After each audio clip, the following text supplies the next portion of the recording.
എന്തൊക്കെയാ ഹൈദരാലിയെ കുറിച്ച് പറയുന്നത്? നേരത്തെ പറഞ്ഞല്ലോ നല്ല ടീമിന്റെ കൂടെ വർക്ക് ചെയ്യുന്നുള്ളൂ. പൈസ ഇല്ലാതെ ഇങ്ങനെ ഭയങ്കര അതിലേക്ക് എത്താൻ കാരണം അതിന്റെ പുറത്ത് ഞാൻ കണ്ടു. സിനിമകളൊന്നും കണ്ടിട്ടില്ല. ഒന്നും വന്നില്ലല്ലോ എന്ന് വിചാരിച്ചിരിക്കുകയാണ്. എന്തെങ്കിലും പ്രശ്നം ഉണ്ടായോ? ആട് 3 എന്നത്തേക്കെന്നുള്ളൊരു പ്ലാനിങ്ങിലേക്ക് വന്നിട്ടുണ്ട്. വിജയ്, അജിത്ത്, രജനീകാന്ത് മുതൽ പ്രഭാസ് തൊട്ട് ഇപ്പോൾ പാൻ ഇന്ത്യൻ ആർട്ടിസ്റ്റുകൾ കൂടി വരുന്നു. അപ്പോൾ അവരുടെ സിനിമകൾ വരുന്ന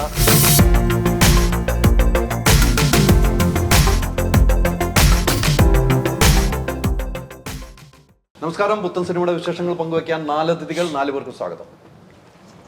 പുത്തൻ സിനിമയുടെ ഭാഗമായിട്ട് 4 പേരും വന്ന് ഫുള്ള് UK കറങ്ങിയിട്ട് വന്നപ്പോഴാണ് ഈ പടം ഫുള്ള് UK അടിച്ചു പൊളിച്ചു നേരാണ്. അങ്ങനെയല്ലേ? ആണ്. ഒരു ഹോളിഡേ ആയിരുന്നു, പെയ്ഡ് ഹോളിഡേ. അതെനിക്ക് ഇഷ്ടപ്പെട്ടു. പെയ്ഡായിരുന്നു അല്ലേ? എന്തായാലും നല്ലൊരു സിനിമ വീണ്ടും പ്രേക്ഷകർ മുമ്പിലേക്ക് എത്തുകയാണ്. ഡയറക്ടറിൽ നിന്ന് തുടങ്ങാം അല്ലേ? ഒത്തിരി നാളത്തെ സ്വപ്ന പദ്ധതി. അതെ അല്ലേ? എങ്ങനെ കാണുന്നു ഈ സമയം, ഈ മുഹൂർത്തം? ഭയങ്കര എക്സൈറ്റഡ് ആണ്. അത്ര കണ്ടിരുന്നത് ഹാർഡ് വർക്ക് ഞാൻ എൻ്റെ വകയായിട്ട് ഇൻപുട്ട് ചെയ്തിട്ടുണ്ട്. ഓൾമോസ്റ്റ് ഒരു 10 years എന്ന് പറയാം. അത്ര കണ്ട് ഓരോ തവണയും സ്ക്രിപ്റ്റിൽ ഒരു 2010 അവിടെ നടന്നൊരു based on A true incident ആണ്. ഒരു ബേസിക് സ്റ്റോറി അവിടെ നിന്നാണ് തുടങ്ങിയത്. താങ്കൾ UK തന്നെയാണല്ലോ? ഞാൻ UK തന്നെയാണ്. അപ്പോൾ അവിടെ നിന്നുണ്ടായ ഒരു കഥയാണത്. അതിങ്ങനെ എങ്ങനെ ഇംപ്രവൈസ് ചെയ്യാം because I already came late. സിനിമയ്ക്ക് അത് വളരെ ലേറ്റായിട്ട് ചെയ്യാൻ വരുന്നതാണ്. ഇവൻ ദോ ഐ വാസ് അംബീഷ്യസ് എങ്കിൽ കൂടി. അപ്പം നന്നായൊരു പടം വരണമെന്ന് ആഗ്രഹമുണ്ടായിരുന്നു. അപ്പോൾ അത്ര കൊണ്ട് ഹോംവർക്ക് ചെയ്തിട്ടുണ്ട്. ഇനി പ്രേക്ഷകരുടെ കയ്യിലല്ലേ? ജൂൺ 28 എന്ന് പറഞ്ഞാൽ പ്രേക്ഷകർ വിധി കാത്ത് നമ്മളിരിക്കാം. വോട്ടൊക്കെ ചെയ്തിട്ടിരിക്കണമല്ലോ അല്ലേ? ഇവരൊക്കെ വെച്ച് അഭിനയിപ്പിച്ച് ഇവരൊക്കെ സ്ഥാനാർത്ഥിയായിട്ട് നമ്മൾ നിർത്തിയിട്ടുണ്ട്. ഇനി വിജയിപ്പിക്കേണ്ടത് പ്രേക്ഷകരാണ് അല്ലേ? നമുക്ക് നോക്കാം അല്ലേ അതിഥി? അതിഥിയാണ് താരം. അതെ. അതിഥി എന്താണ് ഈ കഥാപാത്രമില്ലേ? എൻ്റെ ഇതില് കഥാപാത്രത്തിന്റെ പേര് ലവ്ലി എന്നാണ്. ഈ പറഞ്ഞ പോലെ നാട്ടിലൊക്കെ നഴ്സിംഗ് ഒക്കെ പഠിച്ച് പുറത്ത് ജോലിക്ക് പോകുന്ന ഒരു ക്യാരക്ടറാണ് എൻ്റെ. അപ്പോൾ കുറേ പേർക്ക് എനിക്ക് തോന്നുന്നു ഇവിടെയുള്ള പല നഴ്സിംഗ് എന്ന് മാത്രമല്ല, ഈ കല്യാണം കഴിഞ്ഞ് പുറത്ത് സ്ത്രീകൾ ജോലിക്ക് പോകുന്നവർക്കൊക്കെ എന്നെ കണക്ട് ചെയ്യാൻ പറ്റും. അപ്പം അങ്ങനത്തെ ഒരു കഥാപാത്രമാണ്. ഫാമിലിയോടും ജോലിയോടും വളരെയധികം ആത്മാർത്ഥതയുള്ളൊരു സ്ത്രീയായിട്ടാണ് ഇതിൽ അഭിനയിക്കുന്നത്.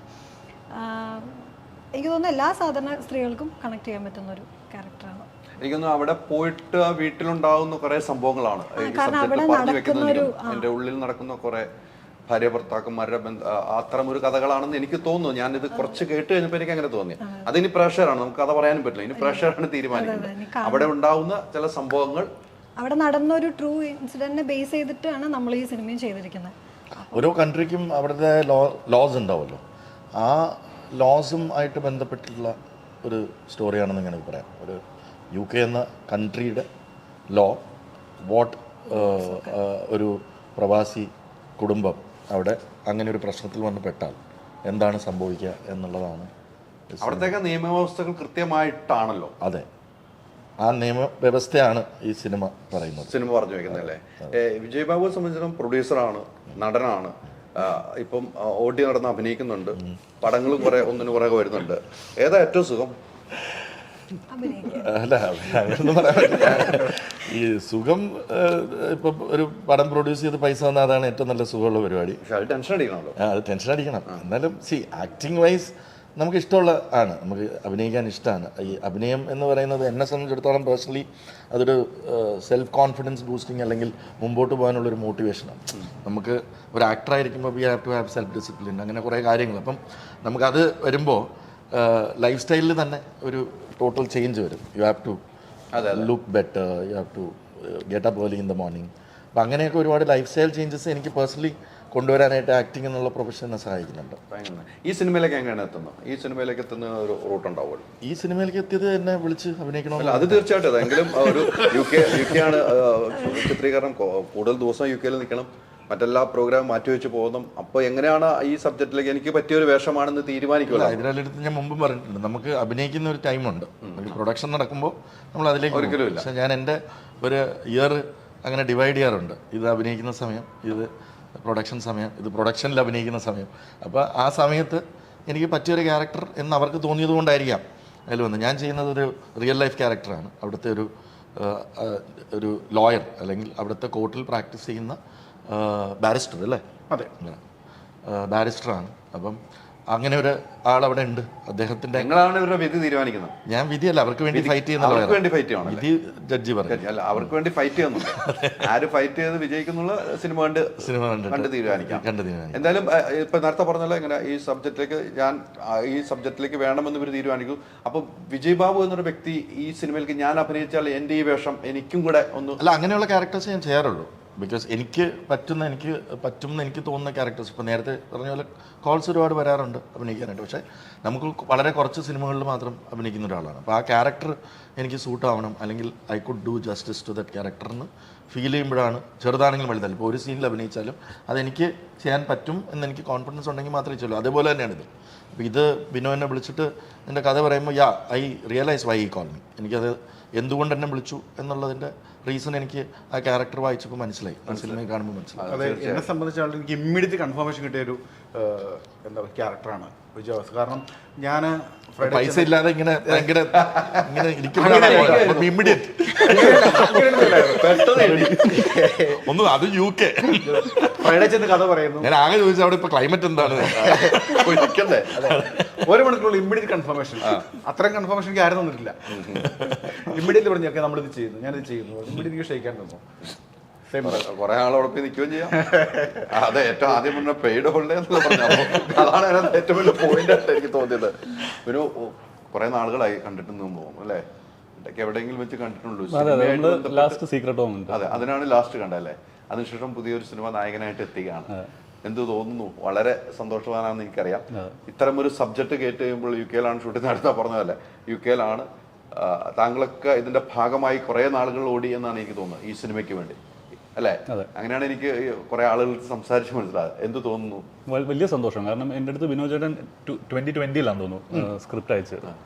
അപ്പം ആദ്യം ഇതുപോലെ എന്നെ അയ്യപ്പനും കോശിയും കണ്ടിട്ടാണ് എന്നെ വിളിച്ച് ഞാൻ ആദ്യം എനിക്ക് സ്ക്രിപ്റ്റ് ഒന്ന് അയച്ചു തരുമെന്ന് പറഞ്ഞു. ഞാൻ സ്ക്രിപ്റ്റ് മൊത്തം വായിച്ചപ്പോൾ ഭയങ്കര രസമായിട്ടുള്ള തോന്നി. ഇതുവരെ നമ്മൾ കേൾക്കാത്ത ഒരു ഫ്രഷ് ആയിട്ടുള്ളൊരു സബ്ജക്റ്റാണ്.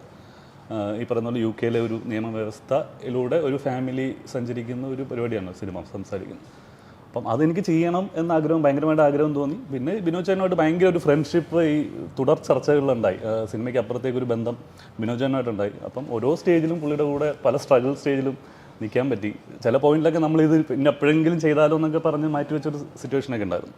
അപ്പോൾ അതൊക്കെ തരണം ചെയ്ത് വളരെ ഡീസൻ്റായിട്ട് നല്ല രീതിയിൽ ഇപ്പം ഒരു ഹീറോ ഓറിയൻറ്റഡ് അല്ലാണ്ട് ഒരു നല്ലൊരു സിനിമ ഉണ്ടാക്കണം എന്നുള്ളൊരാഗ്രഹമായിരുന്നു വിനോദ് ചേട്ടൻ ഉണ്ടായിരുന്നത്. അപ്പം അത് കറക്റ്റായിട്ട് ഫുൾഫിൽ ചെയ്യാൻ പറ്റുന്നു. ഈ അയ്യപ്പനും കോശിയും എന്നൊരു സിനിമയ്ക്ക് അപ്പുറത്തേക്ക് വന്ന മറ്റ് ക്യാരക്ടർ വെച്ചും എന്നും നമ്മൾ ഇഷ്ടപ്പെടുന്ന അയ്യപ്പനും കോശിയും തന്നെയാണ്, അതിനൊരു മാറ്റമില്ല. പിന്നീട് വരുന്ന സബ്ജക്റ്റുകൾ എങ്ങനെയാണ് സെലക്ട് ചെയ്യുന്നത്? എങ്ങനെയാണ് പലത് പാളിച്ച വരാറുണ്ട്, എങ്ങനെയാണ് സെലക്ഷനിലേക്ക് പോകുന്നത്? സെലക്ഷനിലേക്ക് ഈ പറയുന്നത് പോലെ എനിക്ക് എന്തെങ്കിലും ചെയ്യാൻ അതായത് ഇപ്പോൾ ഒരു സീനാണെങ്കിൽ പോലും അതിനകത്ത് ആ സിനിമയിൽ എൻ്റെ ക്യാരക്ടർ പ്ലേ ചെയ്യുന്നതിന് എന്തെങ്കിലും ഇമ്പോർട്ടൻസ് ഉണ്ടോ എന്നാണ് ഞാൻ പ്രധാനമായിട്ടും നോക്കാറുള്ളത്. പിന്നെ ഈ പറയുന്ന പോലെ നമുക്ക് പെർഫോമൻസ് ഓറിയൻറ്റഡ് ആണോ, നല്ല ടീമാണോ, അത് നല്ല സിനിമയായിട്ട് പുറത്തു വരുമോ, ഇതൊക്കെ ശ്രദ്ധിക്കാറുണ്ട്. നമ്മുടെ ഒരു സീനാണെങ്കിലും ഓക്കെ, നമുക്ക് പറ്റുന്നതാണെങ്കിൽ പ്രേക്ഷകരുടെ മനസ്സിലിരിക്കുന്നതാണെങ്കിൽ നമ്മൾ അതിനകത്ത് കൈ കൊടുക്കുന്നു അല്ലേ? അതിഥിയും അങ്ങനെ തന്നെയാണ്. എനിക്ക് അതിഥി കുറെ സിനിമകൾ അങ്ങനെയൊക്കെ സെലക്ട് ചെയ്ത് തന്നെയാണ് വരുന്നത്. യാത്ര അങ്ങനെ തന്നെയാണ് അല്ലേ? അങ്ങനെ യാത്ര എങ്ങനെയാന്ന് ചോദിച്ചാൽ നമുക്ക് വരുന്നതിലല്ല എടുക്കാൻ പറ്റും. വരുന്നതിൽ എനിക്കും കൂടി സമാധാനവും സന്തോഷം തോന്നുന്ന സിനിമകളാണ് ഞാൻ എടുത്തിട്ടുള്ളത് ഇതുവരെ. അപ്പോൾ അങ്ങനെ തന്നെയാണ് ഞാനും പോകുന്നത്. നല്ലത് വരട്ടെ. അല്ല, നല്ലത് വരുന്നുണ്ടല്ലോ. ഞാൻ ചെയ്തതെല്ലാം എനിക്ക് വളരെ നല്ല പ്രൊജക്റ്റുകളായിരുന്നു. ഒന്നും അങ്ങനെ ഒരു മോശം സിനിമ അല്ലെങ്കിൽ മോശം ടീമിൽ പോയിട്ട് അങ്ങനെ ചെയ്യേണ്ടി വന്നിട്ടില്ല. എല്ലാം നല്ലത് തന്നെയായിരുന്നു. വളരെ കുറവാണെങ്കിലും എനിക്ക് വളരെ പേഴ്സണലി വളരെ സന്തോഷവും, നമുക്കൊരു സിനിമ കഴിഞ്ഞ് വീട്ടിലെത്തുമ്പോൾ അല്ലെങ്കിൽ ആ ഒരു സിനിമ ചെയ്തു അതിപ്പോൾ തിയേറ്ററിൽ ഹിറ്റാണെങ്കിലും അല്ലെങ്കിലും നമുക്കൊരു വർക്ക് ചെയ്തു, നമുക്കെല്ലാം അതൊരു പാഷനാണ് എല്ലാവർക്കും. എനിക്ക് പാഷനാണ്. അപ്പം അതിൻ്റെ ഒരു സന്തോഷം കൂടി ഞാൻ ഓരോ സിനിമയിൽ നിന്ന് ഞാൻ ആഗ്രഹിക്കാറുണ്ട്. അല്ലാതെ പുറമേക്ക് ഭയങ്കര സക്സസ്സും ഞാൻ ഉള്ളിൽ ഹാപ്പി അല്ലെങ്കിൽ പിന്നെ ഒന്നും കാര്യമില്ലല്ലോ. അപ്പോൾ ഞാൻ അതാണ് മെയിൻലി നോക്കുന്നത്. അപ്പോൾ എല്ലാം ചേർന്ന് വരുമ്പോൾ ഞാൻ വളരെ കുറഞ്ഞ സിനിമകളായിരിക്കും, പക്ഷെ ഞാൻ പേഴ്സണലി ഹാപ്പിയാണ്. അങ്ങനെ തന്നെ ഇപ്പോഴും തുടരുന്നു. ഇനിയും സിനിമകൾ അങ്ങനെ ചെയ്യുന്നു. ഈ വിജയ് ബാബു കൂട്ടുകെട്ടിൽ ഇതുവരെ എത്തിയില്ല അല്ലേ? ഇവരുടെ ഇപ്പോഴാണ് കൂട്ടുകെട്ട്.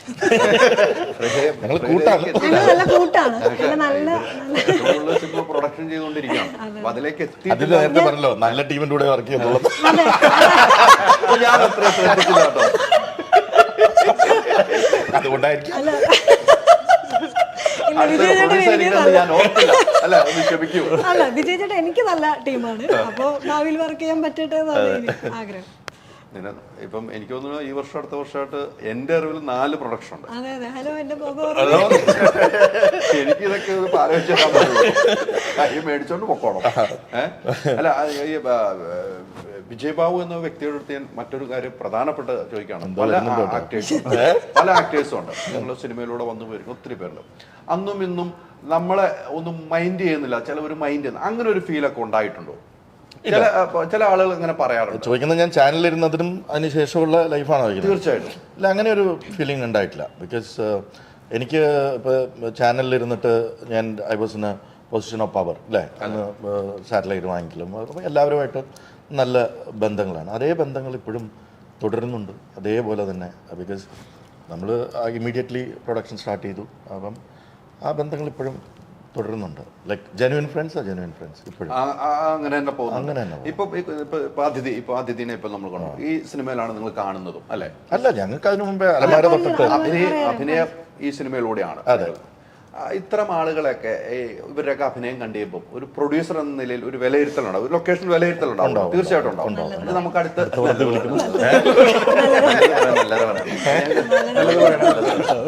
ഞാൻ കേട്ടിരുന്നു. ഇല്ല, ഞാൻ പറയല്ലേ, ഇത് അതിഥിയുടെയും അനുവിൻ്റെയും സിനിമയാണ്. ഇത് കംപ്ലീറ്റ്ലി ഞാൻ അനുവിനെ കുറിച്ച് ആദ്യം പറയാം. അനു എന്ന് പറയുന്ന ഒരു ആക്ടറിനെ മലയാള സിനിമ വേണ്ട രീതിയിൽ ഉപയോഗിച്ചിട്ടില്ല തീർച്ചയായിട്ടും എന്ന് വിശ്വസിക്കുന്ന ഒരാളാണ് ഞാൻ. Because I have seen his performance this film. ഞാൻ ഈ സിനിമ കണ്ടതാണ്.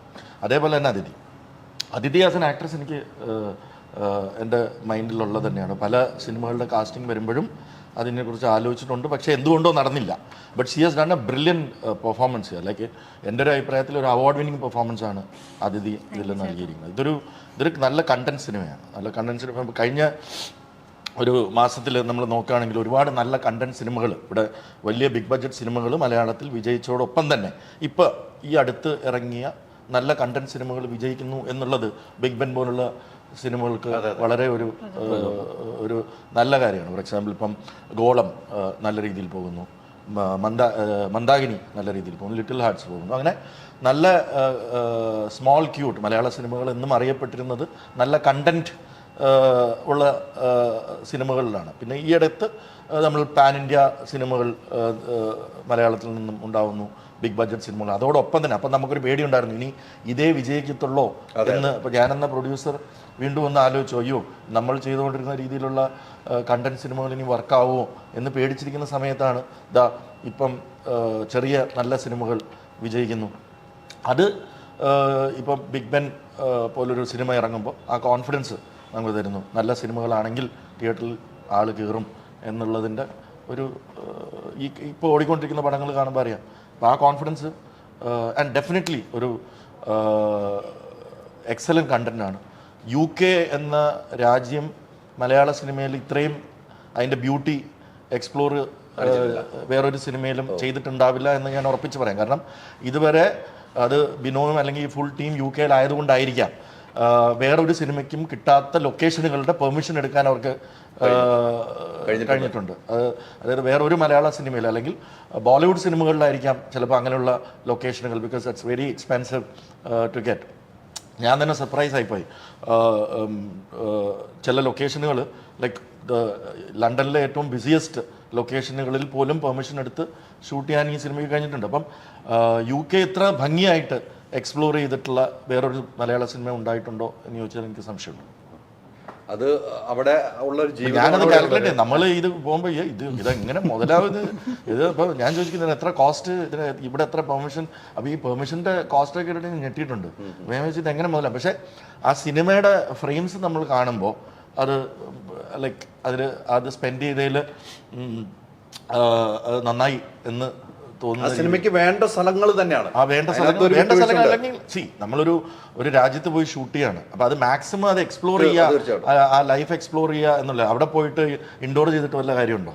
അവിടെ പോയി ഇൻഡോർ ചെയ്തിട്ട് ഒരു കാര്യമില്ല. അപ്പോൾ അത് എക്സ്പ്ലോർ ചെയ്യുക എന്നുള്ളത് അത് ബിനോവും ടീമും ഗംഭീരമായിട്ട് അത് എക്സ്പ്ലോർ ചെയ്തിട്ടുണ്ട്. അത് സിനിമ കാണുമ്പോൾ മനസ്സിലാവും. അത്തരം ഒരു പെർമിഷനൊക്കെ അവിടെ ഒത്തിരി ബുദ്ധിമുട്ടുകൾ അനുഭവിച്ചിരുന്നു. എങ്ങനെയാണ്? പെർമിഷൻ അത്യാവശ്യമാണ്. പെർമിഷൻ ബുദ്ധിമുട്ടുകൾ അനുഭവിച്ചോ? കുറച്ചധികം പേപ്പർ വർക്ക്സ് ഉണ്ട്. റിസ്ക് അസസ്മെൻറ്റ്, അങ്ങനെ കുറച്ച് കാര്യങ്ങളുണ്ട്. പിന്നെ കോവിഡ് റെഗുലേഷൻസ്, ഇങ്ങനെ കുറേ പേപ്പർ വർക്കുണ്ട്. അത് നല്ലൊരു ടാസ്ക്കാണ് ഇത്രയും പേപ്പർ വർക്ക് ഇരുന്ന് ചെയ്യുക എന്ന് പറഞ്ഞാൽ. അപ്പം അതെല്ലാം പെർഫെക്റ്റ് ആണ് ആണെങ്കിൽ പെർമിഷൻ തരുന്നത്. ഈ അതിഥി ഇവർ രണ്ടുപേരും നായകൻ നായികയാകുന്നു, അത് ഈ സ്ക്രിപ്റ്റൊക്കെ കഴിഞ്ഞപ്പോൾ ഇവരിലേക്ക് തന്നെ എത്താനുള്ള ഒരു സാഹചര്യം ഉണ്ടാവുമല്ലോ. അതിനെക്കുറിച്ച് ചോദിച്ചു കഴിഞ്ഞാൽ 12th മാനിൽ ഞങ്ങൾ രണ്ടുപേരായിരുന്നു. അതെ അതെ, അത് തന്നെയാണോ? അത് കഴിഞ്ഞപ്പോഴാണ് എനിക്ക് അനുവിനെ ഞാൻ നേരത്തെ നോട്ട് ചെയ്തിട്ടുണ്ടായിരുന്നു. അനുവിനെ നോട്ട് ചെയ്തത് എനിക്ക് തോന്നുന്നു സെവന്തര എന്ന മൂവി മുതൽ അനുവിനെ ഞാൻ വാച്ച് ചെയ്തിട്ടുണ്ട്. അപ്പം ഞാനിതിൻ്റെ വർക്ക് നടത്തുന്നു. പിന്നെ അതിലേക്ക് എത്താൻ കാരണം അതിൽ അതിൻ്റെ ഷോർട്ട് ഫിലിം ഞാൻ കണ്ടു. സിനിമകളൊന്നും കണ്ടിട്ടില്ല. സിനിമകൾ കണ്ടിട്ടുണ്ട്, പക്ഷേ എനിക്ക് ആ ഷോർട്ട് ഫിലിമാണ് കണ്ട സിനിമയൊക്കെ. കാരണം ചെറിയ സിനിമകൾ റിലീസ് ആവാറില്ല. എന്റെ നാരായണിക്ക് എൻ്റെ നാടിൻ്റെ ഷോർട്ട് ഫിലിം ഉണ്ടോ. അപ്പം അതിനകത്ത് എൻ്റെ സിനിമയ്ക്ക് ആവശ്യം എല്ലാ ഇമോഷൻസും ഓൾമോസ്റ്റ് കവേർഡാണ്. അപ്പം അത് അതിലേക്ക് പെർഫോം ചെയ്യാൻ പറ്റുന്നത്. കാരണം ഇത് നന്നായി പെർഫോം ചെയ്യുന്ന ഒരു ക്യാരക്ടറാണ് ലവ്ലി എന്നുള്ളത്. അത് സിനിമ കാണുമ്പോൾ മനസ്സിലാവും. അപ്പം ആ ഒരു പടം കണ്ടപ്പോൾ മനസ്സിലായി ഈ കുട്ടിക്ക് ഇത് പറ്റും. അങ്ങനെയാണ് ഈ കുട്ടിയിലേക്ക് ഉണ്ടായത്. ഷോർട്ട് ഫിലിം ആണ് അപ്പം വഴിത്തിരിവുണ്ടാക്കിയ ഈ സിനിമയിലേക്ക്. ചെറിയ സിനിമകൾ അവിടെ UK റിലീസ് ആകാറില്ല. അപ്പം അതുകൊണ്ട് തന്നെ അദ്ദേഹം പറഞ്ഞ പോലെ പോസിബിലിറ്റി കുറവാണ് UK. ഇപ്പോഴാണ് ചൂടെ വൈഡ് സിനിമകൾ വരുന്നത് അല്ലേ? എന്താ അതിൻ്റെ ഇടയ്ക്ക് അല്ല, ഞാൻ ആ കോവിഡ് സമയത്ത് ആരും സിനിമകൾ ഒന്നും ചെയ്യാതിരുന്ന സമയത്ത് ഞാൻ ചെയ്തിരുന്നു.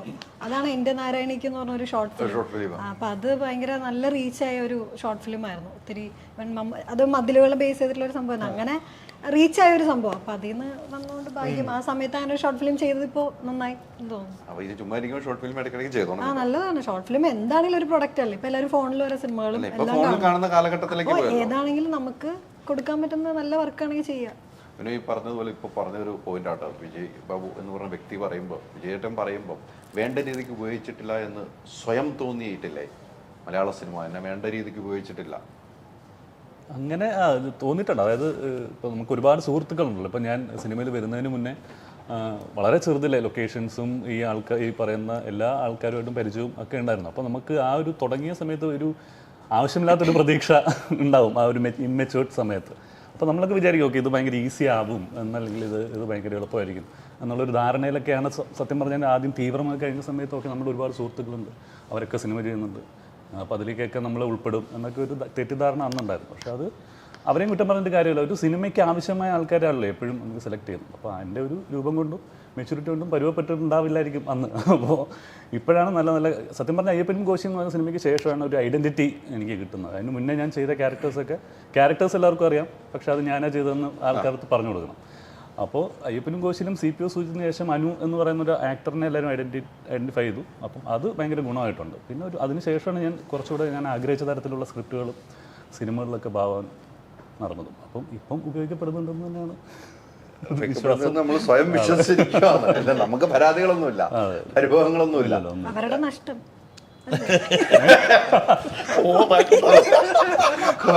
ഭയങ്കര സ്കോർ ചെയ്തു. അവരുടെ നഷ്ടമല്ല, എന്ത് ചെയ്യാൻ പറ്റും?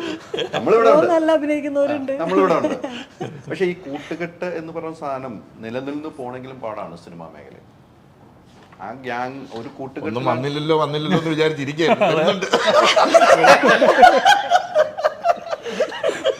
ഒരു കൂട്ടുകെട്ട് സിനിമയ്ക്ക് അത്യാവശ്യമാണ് എന്ന ഒരു തിരിച്ചറിവുണ്ടായി. പക്ഷെ ആ കൂട്ടുകെട്ടിൽ പോകുമ്പോൾ നമുക്ക് സിനിമ കിട്ടാത്ത എന്തുകൊണ്ടാണ് ആ കൂട്ടുകെട്ട് അങ്ങനെയെന്ന് പിന്നീട് ചിന്തിച്ചോ. ആ കൂട്ടുകെട്ട് നമ്മൾ വിശ്വസിക്കുന്നു, പക്ഷെ പല സിനിമകൾ അവരെടുക്കും, പക്ഷെ നമ്മളെ ഉൾപ്പെടുത്തുന്നില്ല അവര്. അല്ല അങ്ങനെ ഉൾപ്പെടുത്തുന്നില്ല എന്നല്ല. അപ്പം അതാ പറഞ്ഞത്, നമ്മളുടെ ഒരു ആവശ്യമില്ലാത്ത പ്രതീക്ഷയാണല്ലോ അത്. അപ്പോൾ ചിലപ്പോൾ സിനിമ കാണുമ്പോൾ നമുക്ക് മനസ്സിലാവും ചിലപ്പോൾ ഓക്കെ ഞാൻ ചെയ്യുന്നതിനേക്കാൾ നന്നായിട്ട് ഇപ്പോൾ ചെയ്ത ആക്ടർ ചെയ്തിട്ടുണ്ടല്ലോ. അപ്പം അങ്ങനത്തെ വിഷമങ്ങളൊന്നുമില്ല. ഞാൻ പറഞ്ഞത് ഇപ്പോൾ ഈ ടീം കണ്ടല്ലോ, ഇതിപ്പോൾ ഞങ്ങൾ ചിലപ്പോൾ ഇനി അടുത്ത പടങ്ങൾ ചെയ്യുമായിരിക്കും. അപ്പോൾ അങ്ങനെയാണല്ലോ നമ്മൾ ഓരോ സിനിമ കഴിയുന്നതോറും വലിയ ഫ്രണ്ട്സ് സർക്കിൾസ് ഉണ്ടാവും, സൗഹൃദങ്ങളുണ്ടാവും, നല്ല നല്ല ചർച്ചകളുണ്ടാവും. അപ്പം അതെന്നൊക്കെ തന്നെയാണ് അടുത്ത സിനിമകളിലേക്ക്. സിനിമയിൽ നമ്മൾക്കൊരു സിനിമ കരാറ് വരെ ഉറപ്പിച്ചതിന് ശേഷം വേണ്ട എന്ന് വെച്ച ചരിത്രമാണ് ഇല്ല. താങ്കൾ വേണ്ട? ഇല്ല. ഞാൻ കമ്മിറ്റ് ചെയ്ത പടങ്ങളെല്ലാം ഞാൻ ചെയ്തിട്ടുണ്ട്. ഞാൻ അങ്ങനെ കമ്മിറ്റ് ചെയ്തതിന് ശേഷം വേണ്ടെന്ന് വെച്ചിട്ടില്ല ഇതുവരെ. അവരോ നമ്മളും വേണ്ടെന്ന് വെച്ചിട്ടില്ല? ഇല്ല. അത്തരം പ്രശ്നങ്ങളൊന്നും ഉണ്ടായിട്ടില്ല. പ്രശ്നങ്ങളൊന്നും ഞാൻ ഫേസ് ചെയ്തിട്ടില്ല. നമ്മൾ എവിടെയെങ്കിലും ഒന്ന് കയറി പോകാന്ന് ഓർക്കുമ്പോൾ ഒരു റൂട്ടിലും അങ്ങ് എത്തുന്നില്ല. കൂടി ഇട്ട് കൊടുത്തായിരുന്നല്ലോ. പക്ഷേ ഇത്തരം ഒരു കൂട്ടുകെട്ട് എന്നുള്ള കാര്യം മലയാള സിനിമയിലുണ്ടെന്ന കാര്യത്തിൽ യാതൊരു സംശയമില്ല. ആ കൂട്ടുകെട്ടിൽ തുടർന്നും പടങ്ങൾ പോകുന്നുണ്ട്. പിന്നെ നല്ല സൗഹൃദങ്ങൾ, നല്ല സിനിമകൾ വരുള്ളൂ. കാരണം നമുക്ക് ഒരു ലൊക്കേഷനിൽ നമ്മൾ ഒരു സീൻ കമ്പോസ് ചെയ്യുമ്പോൾ പോലും ആ ഫ്രണ്ട്ഷിപ്പ് ഇല്ലെങ്കിൽ നമുക്ക് പല സാധനങ്ങളും ഒന്നുകൂടെ ഇംപ്രവൈസ് ചെയ്യാനോ അല്ലെങ്കിൽ നല്ല രസമായിട്ട് ചെയ്യാനോ ചിലപ്പോൾ പറ്റില്ല. അപ്പം വന്ന് കണ്ട് പരിചയപ്പെട്ട് കുറേ അപരിചിതത്തോടു കൂടെ ചെയ്യുന്നതിനേക്കാൾ എത്രയോ നല്ലതാണ് നല്ലൊരു സൗഹൃദം ഉണ്ടെങ്കിൽ.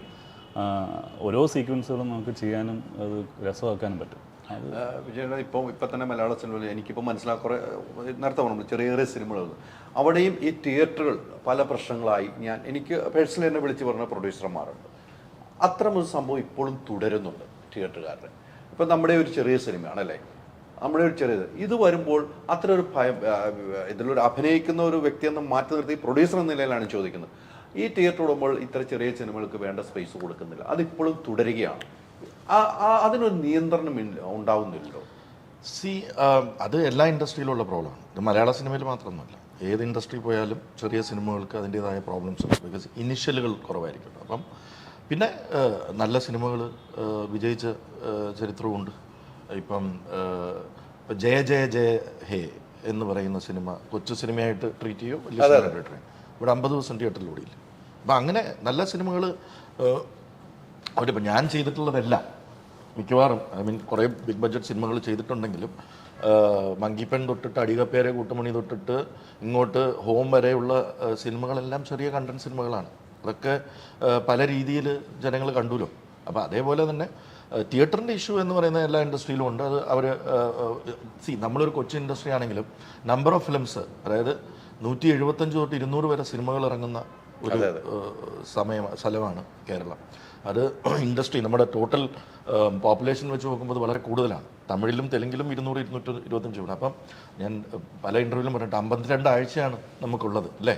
അതിൽ മഴ കഴിയണം, പിന്നെ സ്കൂൾ റീ ഓപ്പണിംഗ് ടൈം, പിന്നെ പാൻ ഇന്ത്യൻ സിനിമകളുടെ സമയം. ഇപ്പം വിജയ്, അജിത്ത്, രജനീകാന്ത് മുതൽ പ്രഭാസ് തൊട്ട് ഇപ്പോൾ പാൻ ഇന്ത്യൻ ആർട്ടിസ്റ്റുകൾ കൂടി വരുന്നു. അപ്പോൾ അവരുടെ സിനിമകൾ വരുന്ന, അല്ലെങ്കിൽ big budget big pan Indian pan south സിനിമകൾ വരുന്ന ആഴ്ചകൾ അങ്ങോട്ടും ഇങ്ങോട്ടും നോക്കിക്കഴിഞ്ഞാൽ നമുക്ക് ഒരു 30 ആഴ്ചയാണ് മലയാള സിനിമകൾ കിട്ടുന്നത്. ഈ 30 ആഴ്ചയിൽ 175 പടങ്ങൾ ഇറങ്ങാനുണ്ട്. അപ്പം it's A problem of plenty.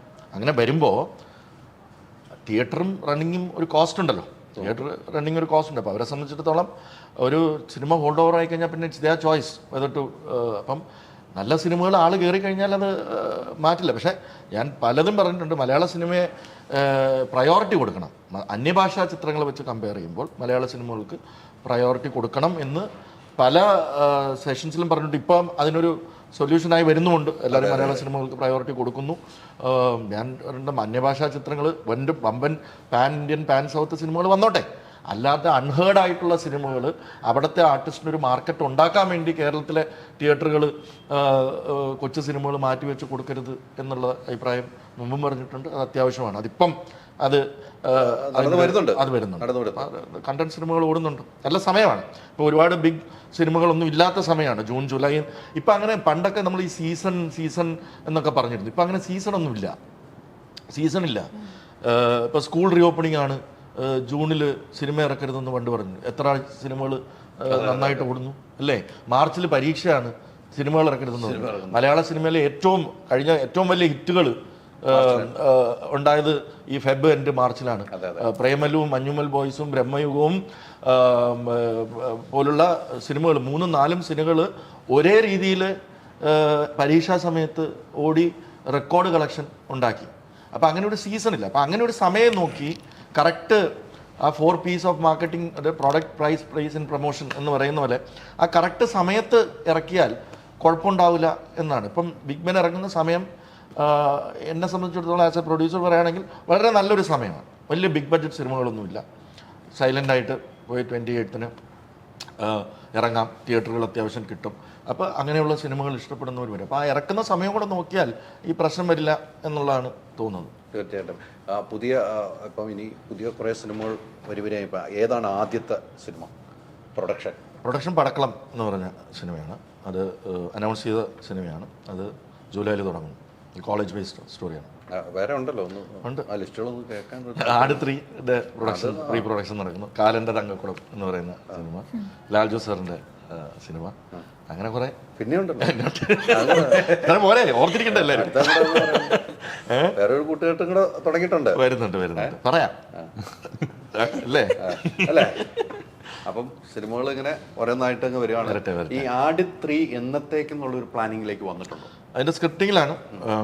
Second ഹാഫും കൂടെ തീർന്നു കഴിഞ്ഞാൽ ഏകദേശം ഈ വർഷം ഷൂട്ട് ചെയ്യും. ഈ വർഷം ഷൂട്ടിംഗ് തുടങ്ങും. അതാണ് ആ ഒത്തിരി പ്രതീക്ഷ. അത് ഇച്ചിരി ബിഗ് ബഡ്ജറ്റ് ആണ്, ഇച്ചിരി ഒരുപാട് വർക്കുകളാണ്. മഴ സമയത്തൊന്നും ഷൂട്ട് ചെയ്യാൻ പറ്റില്ല, വലിയൊരു സെറ്റും കാര്യങ്ങളും ഒക്കെ വേണ്ട സിനിമയാണ്. അപ്പം അതിൻ്റെ ഈ വർഷം ഷൂട്ട് ചെയ്യാൻ തന്നെയാണ് പ്ലാൻ. അങ്ങനെയാണ് ഡേറ്റ്സ് ലോക്ക് ചെയ്തിരിക്കുന്നത്. അതുകൊണ്ടാണ് നമ്മൾ അനൗൺസ് ചെയ്തത്. അപ്പോൾ ഇത്ര സിനിമകളുണ്ട്, ഞാൻ ഒന്നും കൂടെ ഓർമ്മപ്പെടുത്തിയാൽ ഇടയ്ക്കിടയ്ക്ക് ഞാൻ വിളിക്കുന്നു.